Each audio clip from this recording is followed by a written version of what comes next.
Tracy Noriega here, paying it forward to you on this Mindful Monday. Thanks for joining me.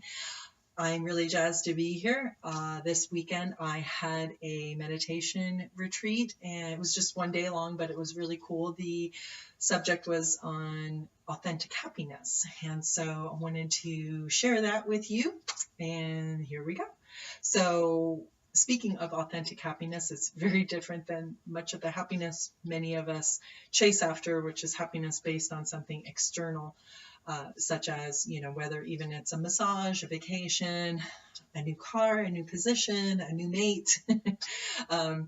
Those things are all what are called temporary happiness, because they are, for one, not everlasting, because they're based on something outside of ourselves, for which once that person, situation, or object disappears, poof, there goes our happiness along with it. So we're talking about authentic happiness, which comes from within, and that source is from a peaceful mind.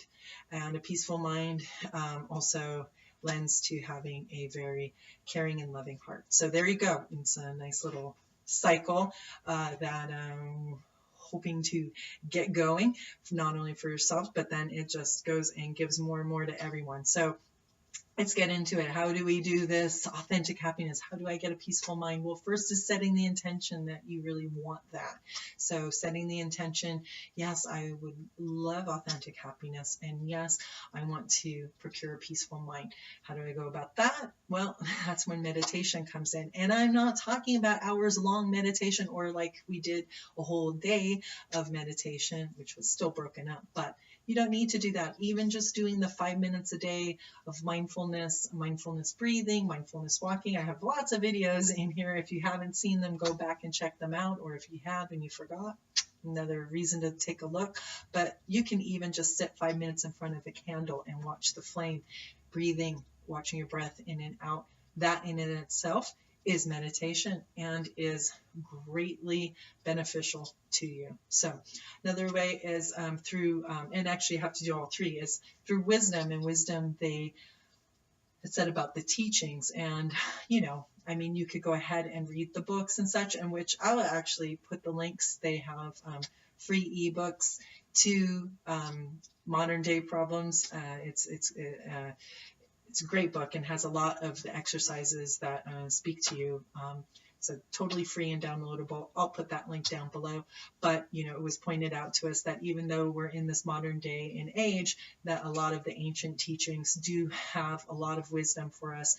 And it'd be silly and ignorant of us to not listen to the advice of enlightened beings. So there you go. They are universal and timeless. So, again, knowing isn't enough. It's in the doing, because I can know I need to do that, just like I know I need to eat right and exercise. But if I don't do it, then I'm not going to reap the benefits. So it's actually making also a conscious, not an intention, but making a conscious decision and following through with it, that I am going to make a practice. And a lot of people go, well, when I find the time and when I get rid of all this other stuff, then I'll do it. And that's actually quite reverse. You do need to make the time. And even if it is just the 5 minutes, that's more than enough. And you know what? It'll grow when you start to feel the benefits and feel what it is to have that little bit of time with yourself and your higher self. So, and another great thing was pointed out was that it is our problems and our daily things that happen to us that we can use as a method of growth and a way to practice our practice. So we know it's going to happen, stuff's going to happen, right? And it's by taking those opportunities or those situations and those people that are going to try us are opportunities. If we look at it as that, this is an opportunity for me to practice my mindfulness breathing. This is an opportunity for me to practice having a peaceful mind in light of all of this, right? And, that's just it. The conflict is the opportunity. It's life presenting us with a lesson to be learned in real time, right then and there. Because how do we practice loving another if we don't have somebody to love? And conversely, how do we practice having patience if we don't have somebody who's trying it, right?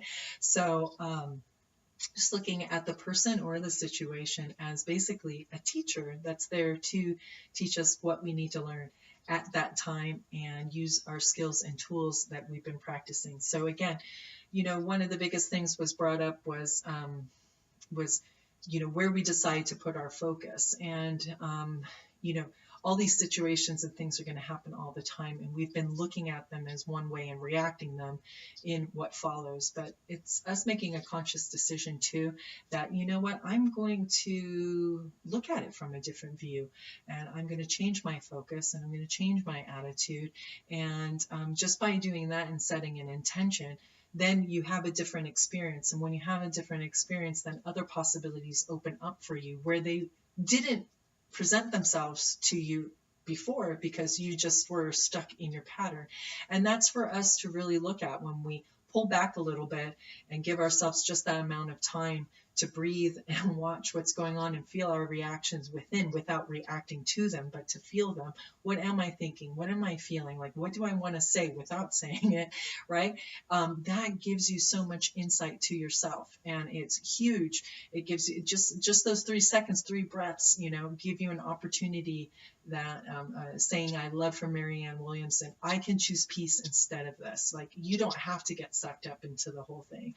Or like how my meditation teacher says, somebody's always gonna find the hook to get you, and it's like, once that that hook's dangling right there, it's like, don't go for that worm, don't do it, and decide to practice something different. And in that moment is when you make that change. That is when you open up all of these other possibilities. And it really is an opportunity for us all to practice having a pure, positive, peaceful mind, plus being caring, kind towards others. And just think, if everyone even just started their day with that intention, just that intention alone, that they wanted to do that, and then bring a little bit of mindfulness and awareness. And I'm not saying you're going to be 100% of the time, every day, at every moment, but just by coming and showing up that way already changes the whole environment.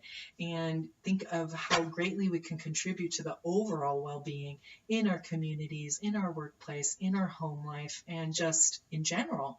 And that spreads immensely, right?